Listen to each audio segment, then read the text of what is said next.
Crónicas de espanto. Bienvenidos a la casa del terror. Leyendas de crímenes y acontecimientos naturales o sobrenaturales. Júzguelo usted mismo.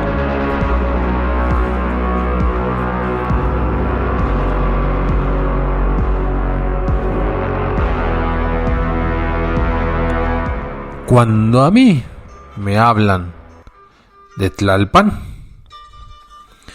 siempre viene a mi mente la deliciosa barbacoa que comí en algunas ocasiones en su mercado del centro.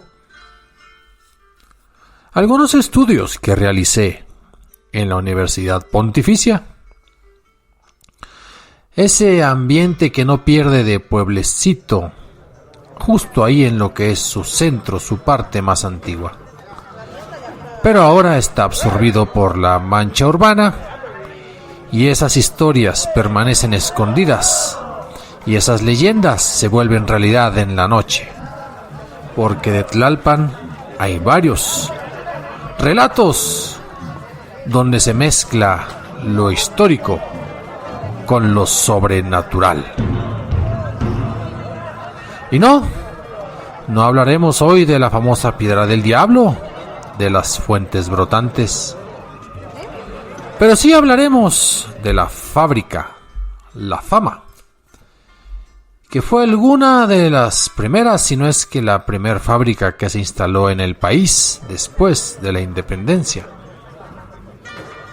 Para muchos es referente del movimiento obrero mexicano. Parece que el antiguo edificio ahora está absorbido en buena parte por una tienda de supermercado, una cadena muy conocida y fuerte, precisamente en la Ciudad de México. Pero bueno, el relato que les contaré habla del exorcismo que tuvo que realizarse en el camino para llegar a la fábrica.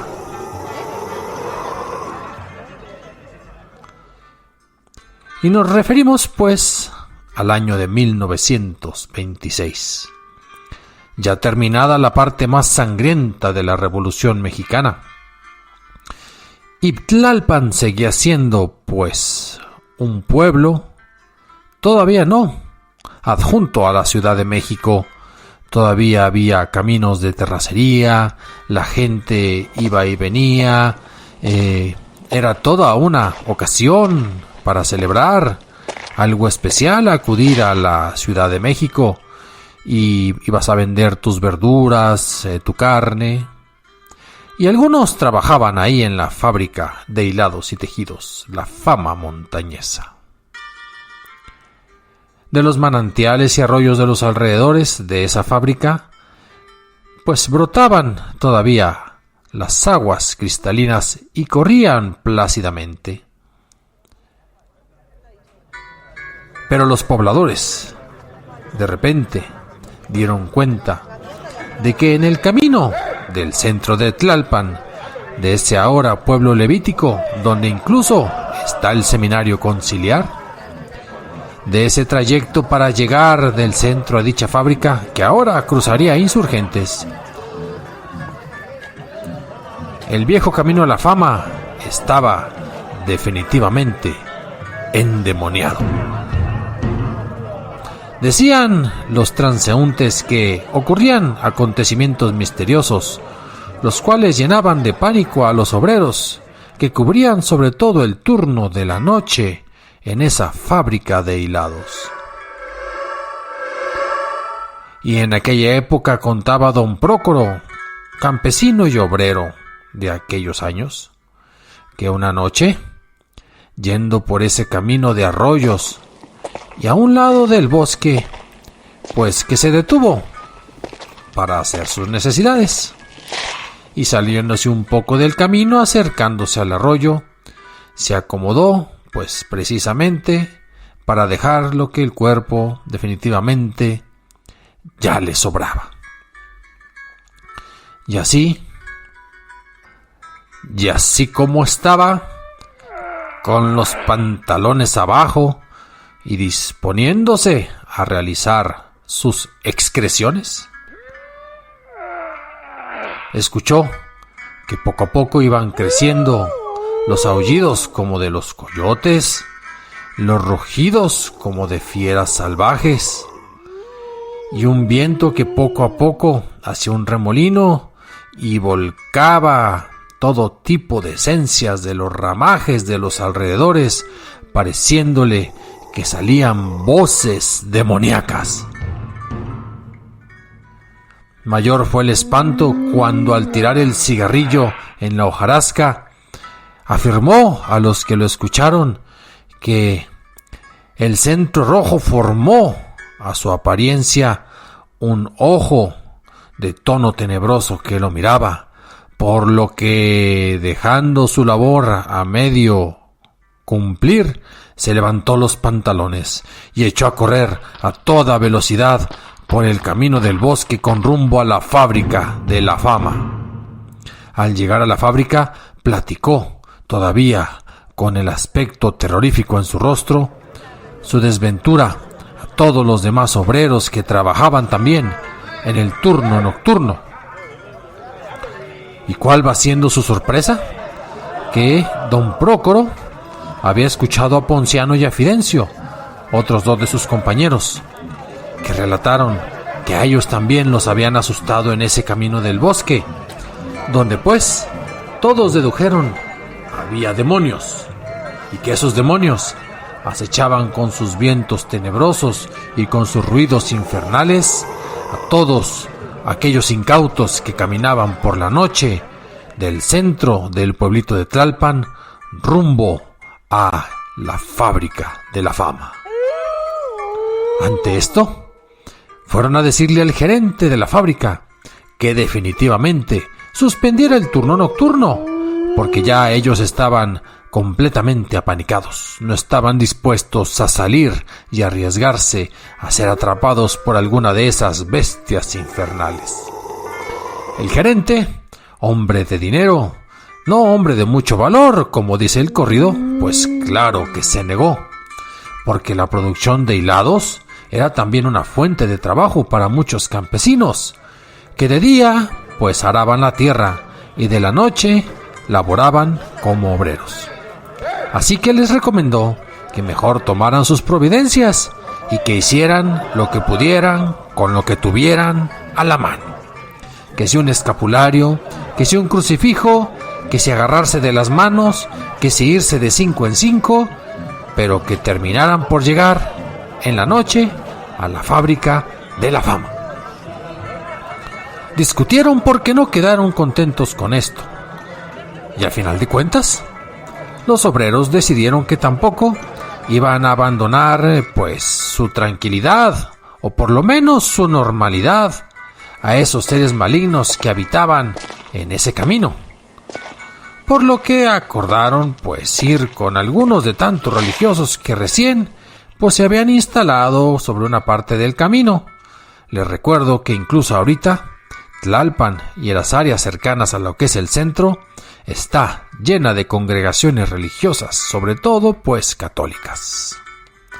Pues allá fueron, echando barullo, y después de ser escuchados pacientemente por un padre del seminario conciliar, este los llevó por los corredores del camino interno de ese seminario a la celda, que así se le dice a la habitación de uno de los 3 sacerdotes exorcistas que había entonces en la Ciudad de México, y nos referimos al padre Félix.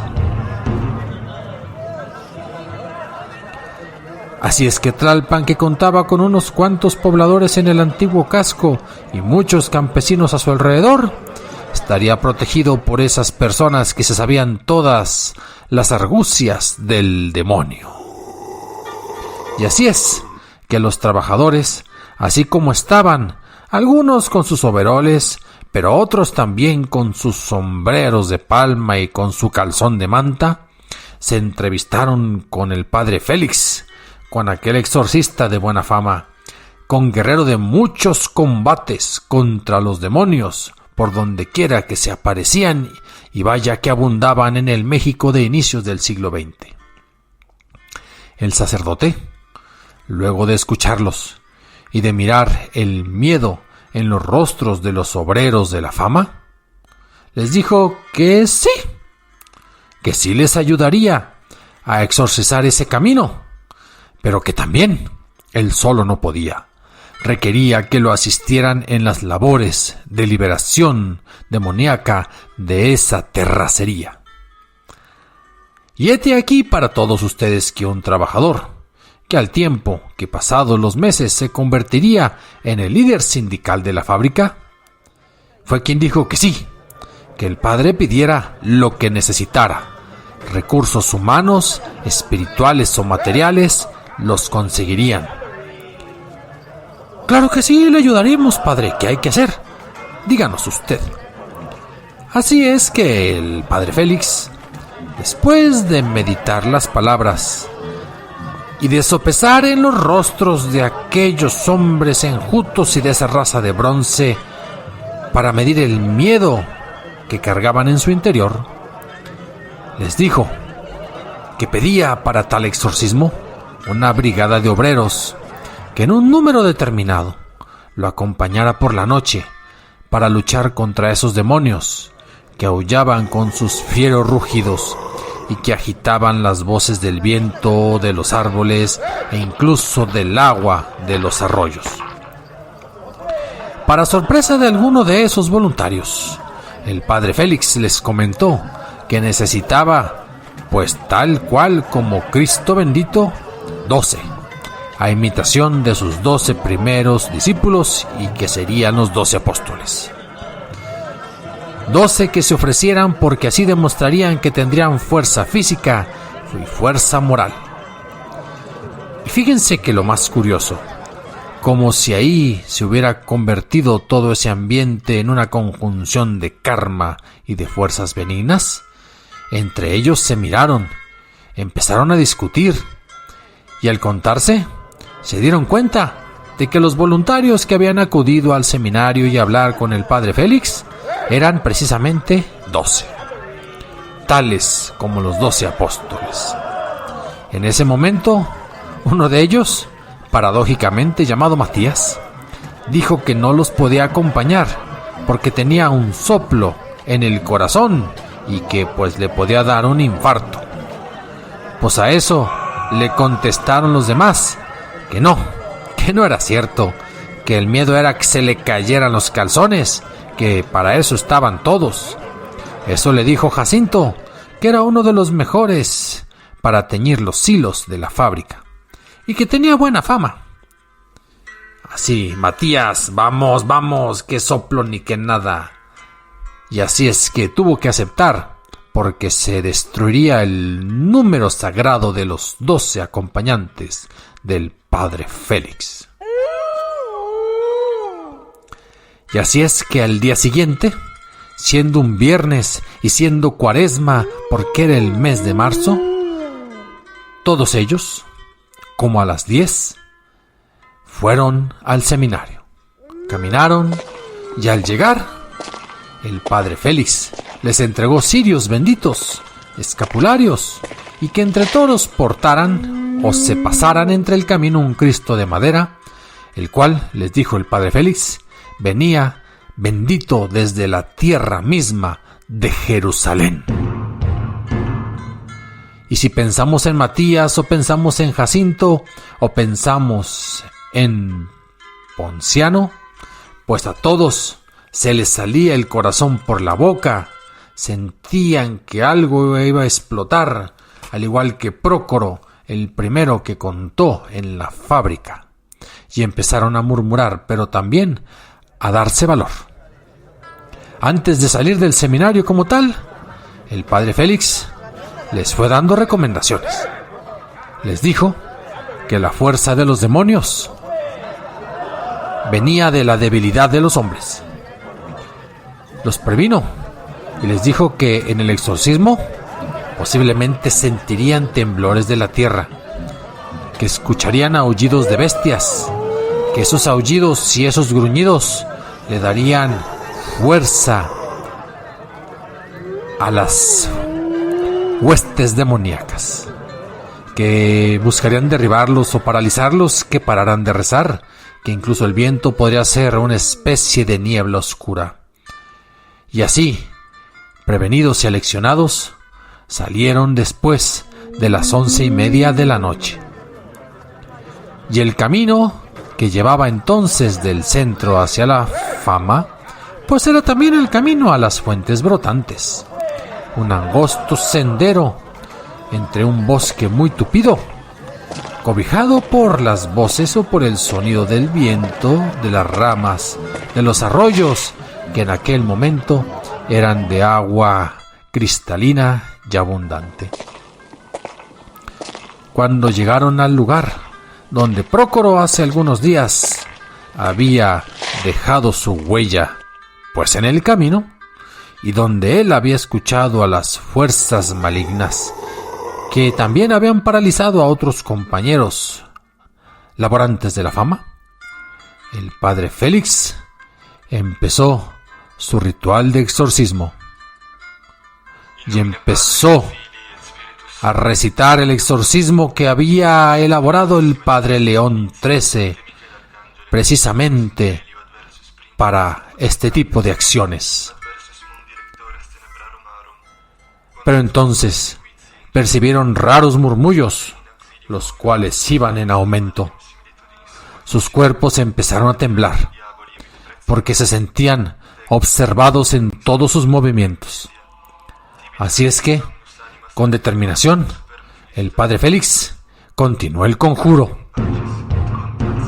Y en el mismo momento en que pidió la protección divina a través del ritual, se escucharon unos ruidos terribles, como si de pronto una tempestad sin lluvia cayera sobre ellos, y la fuerza del viento empezara a aventarlos de un lado para otro.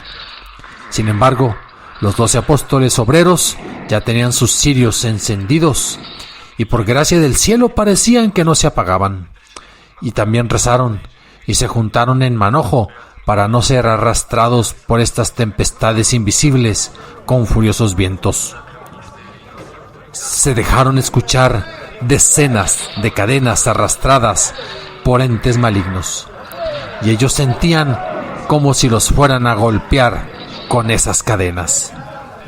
El viento se tornó tan furioso que empezaron a apagarse los cirios, pero aquellos apóstoles ahora hicieron una ruedita, como decíamos en mi infancia, y con sus cuerpos formaron la covacha para que no se apagaran todas las velas, y volvieron a encender todos los 12 cirios. El padre Félix no se amedrentaba, aun cuando aquellos seres demoníacos se hacían visibles ante sus ojos por unos instantes, y le tiraban manotazos, dentelladas. Querían desquiciarlos a él y a los 12 voluntarios, porque sus aullidos parecían taladrar los oídos. Pero él seguía, avanzaba rezando por el camino, lo iba rociando con agua bendita, y esa agua también llegaba a los árboles, y desde las ramas y desde la hojarasca se retorcían los seres malignos. Al momento del contacto con el líquido, se manifestaban, a parecer de aquellos testigos, como una especie de entes con cuerpos cuasi transparentes.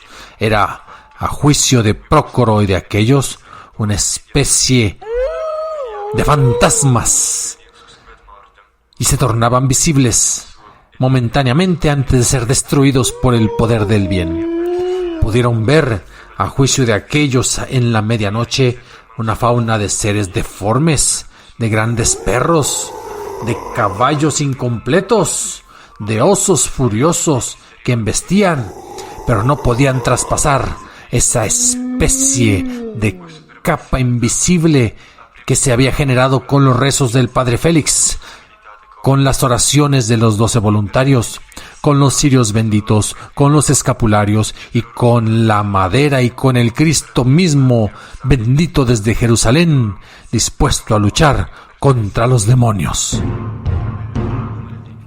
Y el padre no desistía. Ya muy cerca del Cárcamo, en donde se concentraba el agua de los arroyos, los cuales movían los molinos de la fábrica de hilados, el padre Félix sintió que los seres demoníacos estaban en la batalla madre, en el último momento de resistencia. Empezó a alzarse un viento que podía quizás levantarlo en un torbellino, el cual concentraba todas las fuerzas del maligno. Y así lo sintieron también todos los 12 apóstoles obreros, y se abrazaron todos juntos y pusieron al padre Félix en el centro de su rueda, mientras él seguía rezando y gritaba. Pero no, rezaba en voz alta. Los que gritaban eran los demonios.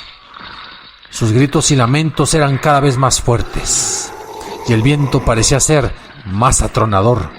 Y con el Cristo en la mano derecha y con un San Miguel Arcángel envuelto que él traía como arma maestra y sostenía con firmeza en su mano izquierda, lanzaba las plegarias en latín, y los seres malignos peleaban para romper todo ese halo santificado que protegía al mismo Padre y también a sus apóstoles obreros.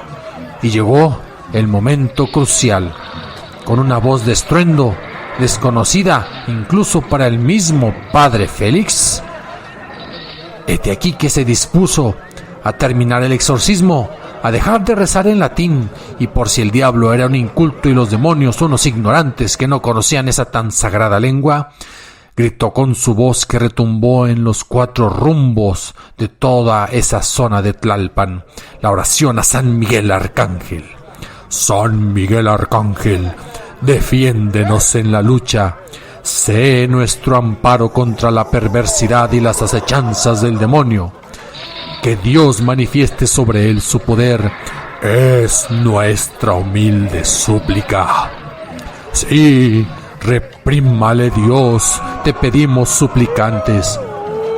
Y tú, San Miguel Arcángel, príncipe de la milicia celestial, con la fuerza que Dios te ha concedido, arroja al infierno a Satanás y a los demás espíritus maléficos que vagan por el mundo para la perdición de las almas. Amén. Que así sea.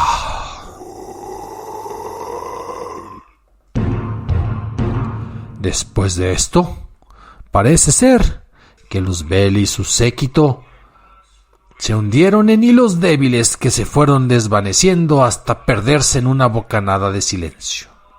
El padre Félix siguió con sus plegarias en latín, aunque parece ser que había conjurado el exorcismo. Y poco a poco se hizo el silencio. Y el padre Félix levantó las manos. Los apóstoles obreros miraron, entre devotos y amorosos, al sacerdote que los habían apoyado. Y así esbozaron una sonrisa y empezaron a hablar de alegría y a sonreír, porque se sabían vencedores y ahora no solamente guerreros del progreso por la fábrica, sino guerreros contra las fuerzas del mal. Eran ahora el sindicato piadoso que luchaba contra las acechanzas del enemigo, y ese camino había quedado santificado. Ahora podrían solamente escuchar el ruido del viento en las ramas, pero ahora como una brisa suave, el sonido cantarino de las aguas en los arroyos circundantes a la fábrica de la fama. Y se cuenta, ahora sí, estimados escuchas, que la gente ahora camina por ahí, que aunque ya son calles, aunque ya la modernidad hizo casas, departamentos, ya hay un supermercado, pues un centro comercial, los nietos de aquellos sindicalistas nos dicen que se cuenta la historia de por qué ya no se escucha nada, y se debe al padre Félix y a los 12 apóstoles obreros. escriban, opinen, asientan, disientan, cooperen. crónicasdeespanto0@gmail.com. Me encuentran en Facebook y en Patreon con el proyecto que se llama Crónicas de Espanto, en YouTube, en Spotify, en iHeart, en Apple, en cualquier aplicación de podcast. Dispóngase para un buen rato y entreténgase con las mejores leyendas de terror y a veces también de criminales mexicanos. Hasta la próxima.